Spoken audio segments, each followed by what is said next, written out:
মৃৎশিল্পী তার চোখের সৌন্দর্যে, তার মনের ভাব গম্ভীরতায় হাতে মাটির সেই প্রতিমাতে ফুটিয়ে তোলেন প্রাণের আবেগ। আমাদের এবারের আয়োজন মাটির গল্প, মায়ের আগমনীর গল্প, আর সেই সব মৃৎশিল্পীদের গল্প যারা তাদের প্রাণের সৌন্দর্য দিয়ে আমাদের পুজো সার্থক করে তোলেন। মাটি পৃথিবীর প্রথম স্পর্শ, জীবনের প্রথম ছোঁয়া। একজন শিল্পীর চোখে মাটি শুধু মাটি নয়, এটা মায়ের আঁচল ভেজানো সেই স্নেহের অনুভূতি। প্রতিটি কণা মনে হয় মায়ের ভালোবাসার স্পর্শ, যা দিয়ে গড়ে ওঠে জীবনের ছবি, প্রতিমার প্রাণ।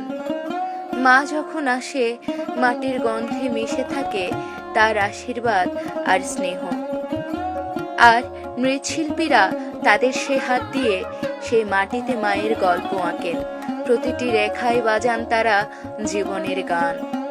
মাটি আর মা একসাথে বেঁচে থাকে সেসব শিল্পীদের শিল্পে। একই সঙ্গে বয়ে চলে তাদের প্রাণের গল্প আর আমাদের প্রাণের আবেগ।